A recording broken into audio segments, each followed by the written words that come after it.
కొన్ని చోట్ల ఎన్డీఏలో తెలుగుదేశం పార్టీ కలిసింది కాబట్టి ఏదో తప్పుడు ప్రచారం చేస్తా ఉన్నారు.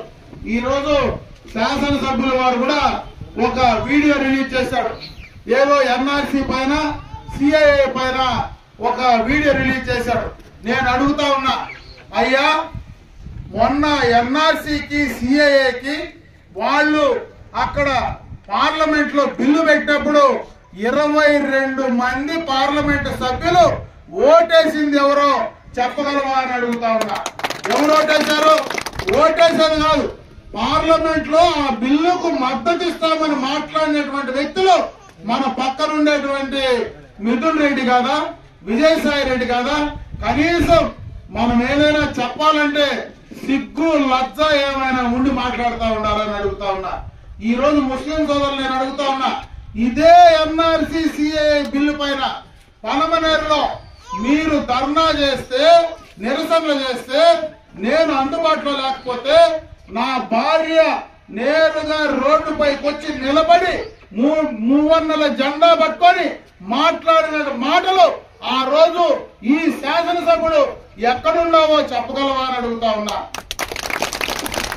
సిఏఏ బిల్ పైన ఎద్దుల సంత వీధి ముందర ఆ క్రాస్ లో ఒక పెద్ద సమావేశం పెట్టి నిరసన చేస్తే ఆ రోజు షాజహాన్ బాషా, నేను, గఫూరు ముగ్గురు వచ్చి వేదిక పైన 15 రోజులు వాళ్ళు దానిపైన పోరాడితే ఆ రోజు మీరు ఏమి సమాధానం ఇచ్చినారో ఈ రోజు మళ్ళా సిగ్గు లేకుండా ఎన్ఆర్సీసీ బిల్లు బట్టి ముస్లింలను మభ్యపెట్టేటువంటి కార్యక్రమం చేస్తారని అడుగుతా ఉన్నా. ఎస్, మేము 1999లోనే ఎన్డీఏతో కలిసి ఆ రోజు ఉన్నాం. ఆ రోజు ఎన్డీఏలో కలిసి ఉంటే గోద్రా అల్లర్లు జరిగిన రోజు మోడీ పైన తిరగబడి మాట్లాడిన ఏకైక ముఖ్యమంత్రి చంద్రబాబు నాయుడు అవునా కాదా అని అడుగుతా ఉన్నా. దీనికి సమాధానం చెప్పగలరా వాళ్ళు అడుగుతా ఉన్నా. ఆ రోజు ముస్లింలకు మొట్టమొదటగా షాదిమాలు కట్టింది తెలుగుదేశం, మొట్టమొదటగా హజ్ భవన్లు కట్టింది తెలుగుదేశం, విద్యోన్నత పథకాలు ఇచ్చింది తెలుగుదేశం, ఉర్దూ స్కూళ్లు కట్టించింది తెలుగుదేశం, అన్ని చేసింది తెలుగుదేశం పార్టీ అవునా కాదా? ఆ రోజు ఎక్కడైనా ముస్లింలకు హిందువులకు మత ఘర్షణలు జరిగినాయా? ఎప్పుడు కూడా హైదరాబాద్ లో పాత బస్తీలో మత ఘర్షణలు జరిగితే ఆ కాలంలో ఒక్క మత ఘర్షణ కూడా జరగకుండా ఆపి నిలబెట్టింది చంద్రబాబు నాయుడు తెలుగుదేశం పార్టీ కాదా? దానికి సమాధానం చెప్పగలరా అని అడుగుతా ఉన్నా. మొన్న 2014లో ఎన్డీఏతో కలిసి మన అధికారానికి వస్తే ఆ రోజు ముస్లింల మనోభావాల్ని ఎక్కడైనా దెబ్బ వచ్చే లేకుండా కాపాడింది తెలుగుదేశం పార్టీ కాదా? ఆ రోజు కూడా రాష్ట్ర ప్రయోజనాలను దృష్టిలో పెట్టుకొని ఆ రోజు ఏదైతే ప్రత్యేక హోదా కోసం కేబినెట్ నుంచి బయటకు వచ్చి ఢిల్లీ నడిబొడ్డున మోడీని నిలదీసింది తెలుగుదేశం పార్టీ కాదా? చంద్రబాబు నాయుడు కాదా? సమాధానం చెప్పగలవాలని అడుగుతా ఉన్నా. మీరు మొత్తం పార్లమెంట్ సభ్యులు గెలిపిస్తే మోడీ మెడలు పెంచుతామని చెప్పినోళ్ళు మేము డైరెక్ట్ గా రాష్ట్ర ప్రయోజనాల కోసం ఎన్డీఏతో కలిస్తే ఈ రోజు ఎలక్షన్స్ కూడా సజావుగా జరుపుకోగలుగుతా ఉన్నామా లేదా? అది కూడా దాన్ని అడ్డం పెట్టుకొని నువ్వు ఆ రోజు మోడీ మెడలు వంచుతానని చెప్పినటువంటి జగన్మోహన్ రెడ్డి మేము పగులు ధైర్యంగా ఎన్డీఏతో కలిసి ఉంటే నువ్వు అర్ధరాత్రి పూట ముసుగేసుకొని మోడీ పక్కలో పనుకొనింది జగన్మోహన్ రెడ్డి అవునా కాదా? సమాధానం చెప్పగలవని అడుగుతా.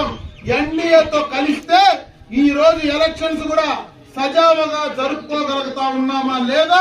అది కూడా దాన్ని అడ్డం పెట్టుకొని నువ్వు ఆ రోజు మోడీ మెడలు వంచుతానని చెప్పినటువంటి జగన్మోహన్ రెడ్డి మేము పగులు ధైర్యంగా ఎన్డీఏతో కలిసి ఉంటే నువ్వు అర్ధరాత్రి పూట ముసుగేసుకొని మోడీ పక్కలో పనుకొనింది జగన్మోహన్ రెడ్డి అవునా కాదా? సమాధానం చెప్పగలవని అడుగుతా. పక్కలో పనుకునేది ఎవరు పనుకుంటారు? కాదు, చెప్పిద్దామని చెప్పా నువ్వు అది మేము ఇది దాన్ని మాట్లాడుకునేది చేత కాకుండా తప్పుడు ప్రచారం చేసి ముస్లింలకు సోషల్ మీడియాలో తెలుగుదేశం పార్టీ వస్తే ఏదో జరిగిపోతుందని అంటా ఉన్నారు. ఎప్పుడు జరగదు. ఆడ తెలుగుదేశం పార్టీ చంద్రబాబు నాయుడు ఉన్నంత వరకు ఏమీ జరగదు. గత 5 సంవత్సరాల్లో మేము ప్రభుత్వంలో ఇచ్చినప్పుడు రంజాన్ తోఫా ఏమైంది, దుల్హన్ పథకం ఏమైంది, ఈద్గాలకు దర్గాలకు మసీదులకు డబ్బులేమైనా ఇచ్చినావా?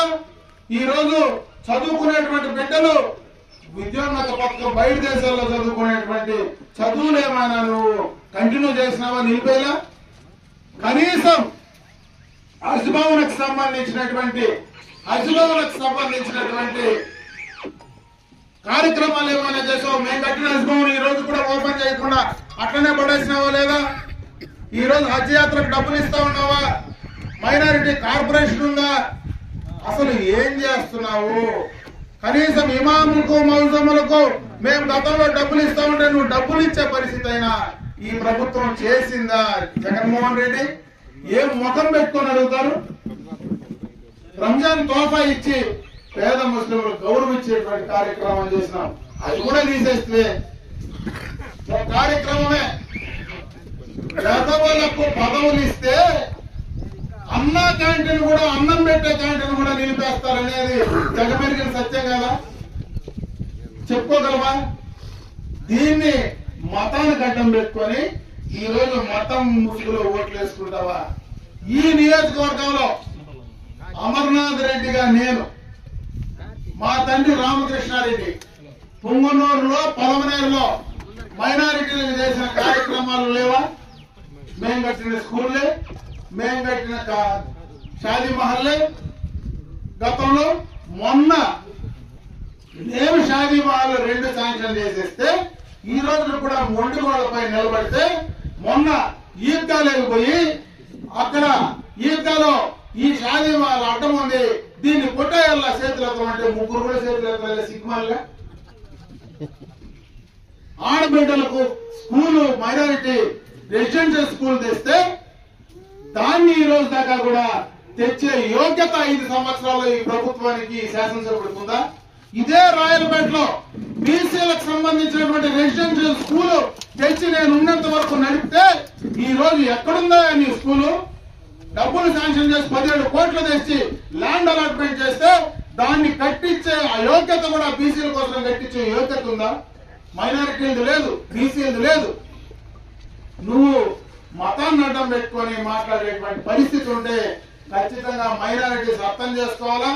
ఈ నియోజకవర్గంలో మైనారిటీలకు కానీ, బలహీన వర్గాలకు కానీ, ఎస్సీ ఎస్టీలకు కానీ అందరికీ కూడా వాళ్ళ హక్కులకు, వాళ్ళ యొక్క మతానికి సంబంధించి కానీ, వాళ్ళ విశ్వాసాలకు సంబంధించి కానీ ఎక్కడ ఎవరికి నష్టం జరిగినా ముందు రోడ్డు పైన వచ్చి నిలబడేది అమర్నాథ్ రెడ్డి గుర్తు పెట్టుకోవాలి చెప్తాను.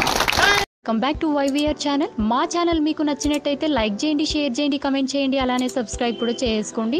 పక్కనే ఉన్న బెల్ ఐకాన్ని మాత్రం క్లిక్ చేయకుండా మర్చిపోవద్దు. ఎందుకు అంటే మేము పెట్టే ప్రతి వీడియో కూడా మీకు నోటిఫికేషన్ రూపంలో వస్తుంది.